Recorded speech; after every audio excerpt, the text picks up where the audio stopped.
Bueno, seguimos con la parte 13 del capítulo 6. Recién les estaba leyendo lo que quedó del capítulo anterior, de la parte 12. Era una escena bastante sensual entre la alumna de Reiko y Reiko, que se lo cuenta en una conversación a Toru.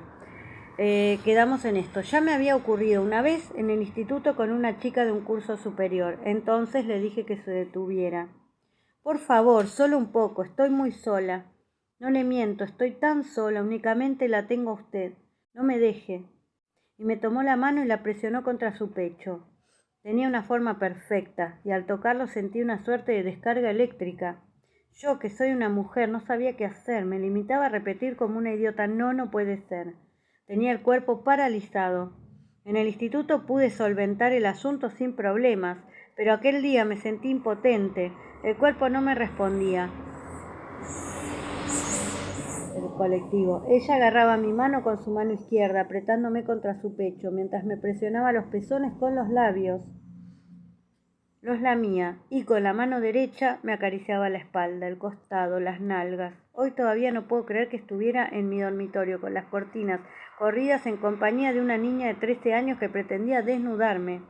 Antes de tener tiempo de comprender lo que estaba sucediendo, me había ido desnudando. Y yo me retorcía de placer con sus caricias. Hay que ser imbécil, ¿verdad? Pero en aquel momento parecía embrujada yo. La chica seguía lamiéndome los pezones, diciendo, estoy sola, solo la tengo a usted, no me deje, estoy tan sola. Mientras yo iba murmurando, no, no puede ser. Reiko enmudeció, se fumó un cigarrillo. Es la primera vez que le cuento esto a un hombre. Reiko se quedó mirándome. Te lo confieso porque creo que me hará bien, pero me da mucha vergüenza. Lo siento, no se me ocurrió otra cosa que decir. Toru. Su mano derecha fue descendiendo y empezó a acariciarme mi sexo por encima de las bragas. Por entonces yo ya estaba muy húmeda. Es penoso reconocerlo, pero jamás, ni antes ni después, he estado tan excitada. Hasta aquel día yo pensaba que era una frígida, por eso me quedé atónita. Después ella introdujo sus dedos finos y suaves dentro de mis bragas y... ¿Me entiendes, verdad? Más o menos. No me siento capaz de decirlo en palabras. Aquello era completamente diferente a cuando me lo hacían los dedos, poco delicados de un hombre. Era maravilloso, igual que si a una le hicieran cosquillas con una pluma. Pronto se me fue la cabeza, pero dentro de mi aturdimiento pensaba que no podía hacerlo. Si sucedía una sola vez, luego se repetiría y escondiendo ese secreto mi cabeza volvería a enredarse, sin duda. Pensé en mi hija, y si me encontraba en aquella situación, los sábados se quedaba hasta las 3 en casa de mis padres, pero si por casualidad volvía antes, eso pensé. Haciendo acopio de todas mis fuerzas me incorporé y grité, ¡basta ya, por favor!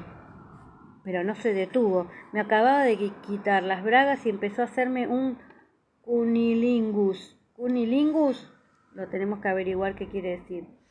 Una niña de 13 años me estaba lamiendo el sexo, a mí, a quien eso me daba tanta vergüenza que rara vez se lo dejaba hacer a mi marido. No sabía cómo reaccionar, quería gritar, aquello era el paraíso. ¡Basta! Grité de nuevo, y le di una bofetada en la mejilla. Al fin se detuvo, incorporó la parte superior de su cuerpo y me clavó la mirada. Las dos estábamos desnudas, incorporadas sobre la cama, mirándonos la una a la otra de hito en hito. Aquella niña tenía 13 años y yo 31. Pero, mirando su cuerpo, me sentía abrumada. Aún hoy lo recuerdo. No podía creer que aquel cuerpo perteneciera a una niña de 13 años. Incluso ahora me parece increíble. Frente al suyo, el mío, daban ganas de echarse a llorar. Yo no podía decir nada, así que preferí guardar silencio. Toru, dijo Toru. La chica me preguntó por qué le pedía que se detuviera. Me dijo, a usted le gusta esto, ¿no? Lo he sabido desde el primer día. Yo esas cosas las noto. Es mucho mejor que hacerlo con un hombre, ¿verdad? Mire lo mojada que está. Yo puedo hacérselo mucho, muchísimo mejor. Puedo hacerle sentir que el cuerpo se le derrite. ¿Qué le parece? Tenía razón. Era exactamente como ella decía. Me había excitado mucho más que mi marido y hubiera querido que siguiera, pero no podía ser. Hagámoslo una vez por semana, nadie lo sabrá. Será un secreto entre usted y yo, añadió. Me levanté, me eché el albornoz por encima de los hombros. Le dije que se fuera, que no volviera nunca más. Ella mantenía la mirada fija en mí. Sus ojos se habían transformado, se habían vuelto tan inexpresivos que parecían pintados sobre un cartón. carecían de profundidad. Tras mantener la mirada fija en mí durante unos instantes, recogió su ropa en silencio y fue poniéndose una prenda tras otra, muy despacio, como si hiciera una exhibición. Luego volvió a la sala donde estaba el piano, sacó un peine del bolso, se peinó. Al fin se secó la sangre de los labios con un pañuelo, después se calzó los zapatos y se marchó. Al irse, me dijo lo siguiente: eres lesbiana, por más que intentes ocultarlo, lo serás hasta que te mueras. ¿Y tenía razón?, pregunté. Reiko reflexionó unos instantes curvando los labios. No lo tengo claro. Sentí muchas más cosas con aquella chica que cuando lo hacía con mi marido. Esto es un hecho. Y la verdad es que durante un tiempo me atormenté preguntándome si era lesbiana. Tal vez no me había dado cuenta hasta entonces, pero ya no lo pienso, por supuesto. No descarto que no haya esta tendencia en mí, pero en el sentido estricto de la palabra no soy lesbiana, porque cuando veo a una mujer no siento deseo sexual, ¿me entiendes? Asentí. Pero sí noto cuando una chica se siente atraída hacia mí, pero exclusivamente en estos casos. Por ejemplo, si abrazo a Naoko no siento nada especial. Cuando hace calor, vamos casi desnudas por la habitación, vamos juntas al baño, alguna vez hemos dormido en el mismo futón, pero nada, no siento nada. Creo que tiene un cuerpo precioso. Una vez Naoko y yo jugamos a ser lesbiana. ¿Quiere que te lo cuentes? Sí, cuéntamelo. Cuando le expliqué esta historia a Naoko, porque nos contamos todo, ella quiso probar y me acarició con todo el cuerpo. Nos desnudamos, pero no resultó. Sentía cosquillas por aquí, cosquillas por allá, creí que me moría. Aún ahora, solo de acordarme me pica todo, lo hacía fatal. ¿Te has quitado un peso de encima? Sí, reconocí. Sigo contando mi historia. Reiko se rascó cerca de la ceja con la punta del dedo meñique. Cuando aquella chica se marchó, me quedé sentada un rato en una silla, aturdida. No sabía qué hacer. Los latidos del corazón me retumbaban muy adentro con un sonido sordo.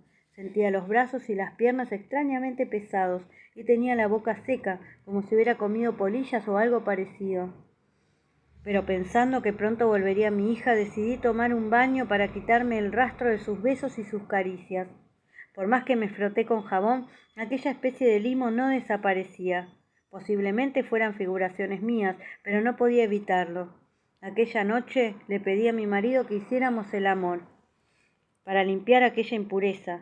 Por supuesto, a él no le conté nada, no hubiera podido. Solo le dije que me tomara entre sus brazos y que hiciéramos el amor, y que lo hiciera más despacio que de costumbre, que se tomara su tiempo. Me hizo el amor con ternura, tomándose todo el tiempo del mundo. Tuve un orgasmo memorable. Desde que me casé jamás había sentido algo parecido. ¿Por qué crees que fue? Porque el tacto de los dedos de aquella chica aún permanecía en mi cuerpo. Esa era la única razón. ¡Qué vergüenza hablar de esto! Estoy sudando. Reiko volvió a curvar los labios esbozando una sonrisa. Pero eso tampoco me sirvió. 2 o 3 días después aún permanecía el tacto de aquella chica, y sus últimas palabras resonaban dentro de mi cabeza como un eco. El sábado siguiente no acudió a clase. Estuve esperándola en casa, temblando, preguntándome qué debía hacer si venía, pero no vino. Era lógico, era una chica orgullosa, y teniendo en cuenta cómo habían ido las cosas, no se presentó a la semana siguiente. Pasó un mes. Yo pensaba que lo olvidaría todo con el paso del tiempo, pero no pude.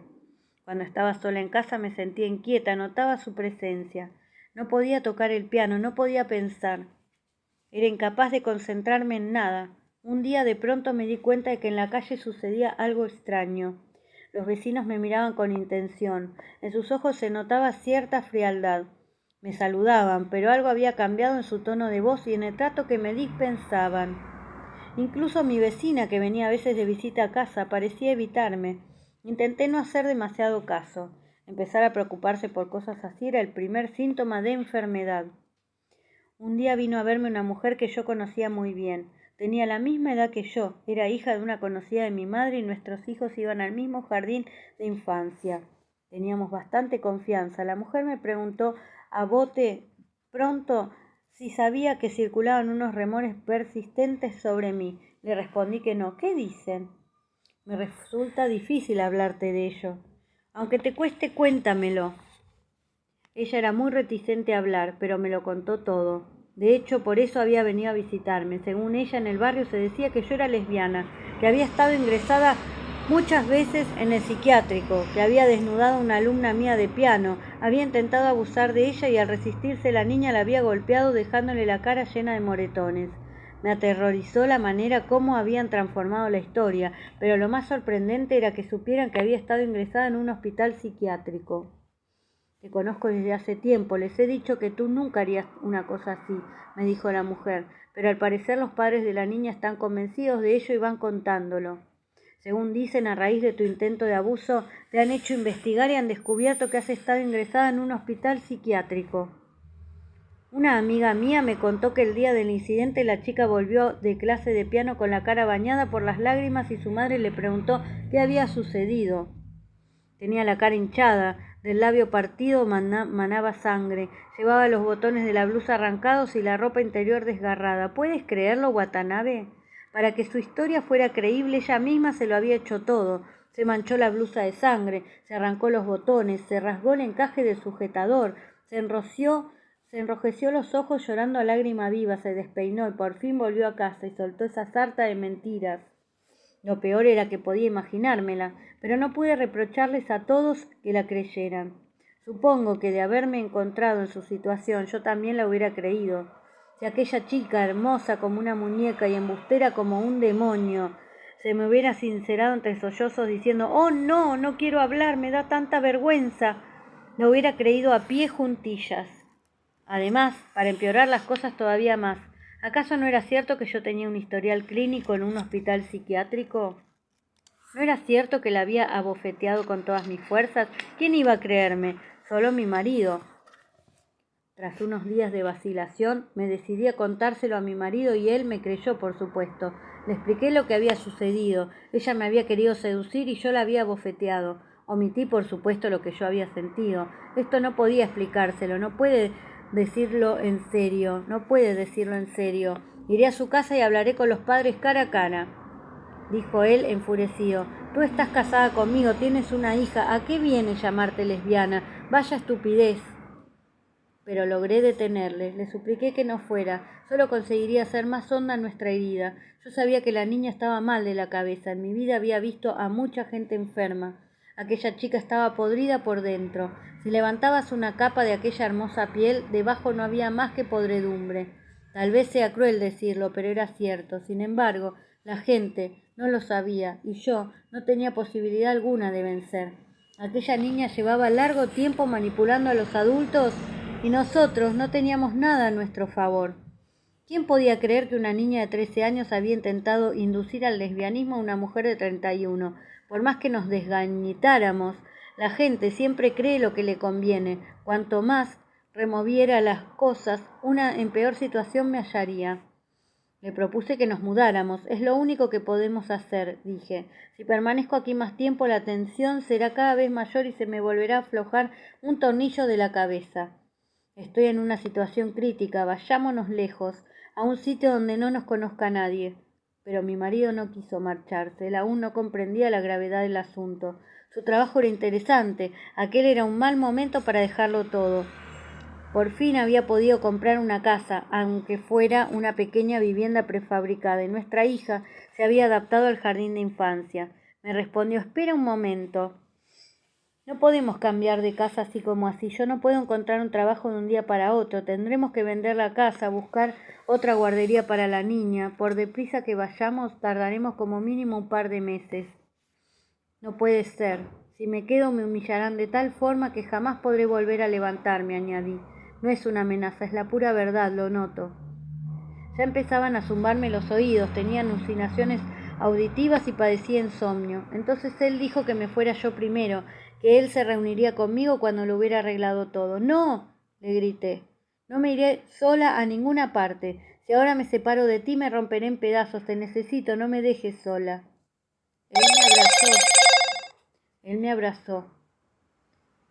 Me dijo que resistiera. Aguanta un poco más. En este tiempo lo solucionaré todo. Dejaré mi trabajo, venderé la casa, arreglaré lo de la guardería de la niña. Encontraré otro trabajo. Con un poco de suerte podremos irnos a Australia. Espera un mes. Y después todo irá bien. No pude objetar nada. Cuanto más hablaba, más sola me sentía. Reiko suspiró. Alzó la vista hacia la lámpara del techo. No pude esperar un mes. Un día se me aflojó un tornillo. ¡Crack! Esta vez fue terrible. Tomé somníferos, abrí la llave del gas, pero no logré matarme. Al abrir los ojos me encontré en la cama de un hospital, y este fue el final. Unos meses después, cuando me hube calmado un poco y empecé a pensar con claridad, le pedí el divorcio a mi marido. Es lo mejor para ti y para la niña, le dije. Él me respondió que no tenía ninguna intención de divorciarse de mí. Te pondrás bien, empezaremos una nueva vida los tres, juntos. Ya es tarde, respondí. Todo se terminó cuando me pediste que esperara un mes. Si realmente querías volver a empezar, no tenías que habérmelo pedido. Vayamos a donde vayamos, por más lejos que nos mudemos, volverá a sucederme lo mismo. Volveré a pedirte lo mismo y volveré a hacerte sufrir. No quiero que esto se repita nunca más. Y nos divorciamos. Bueno, ahí dejamos y lo terminamos esta noche. Un beso.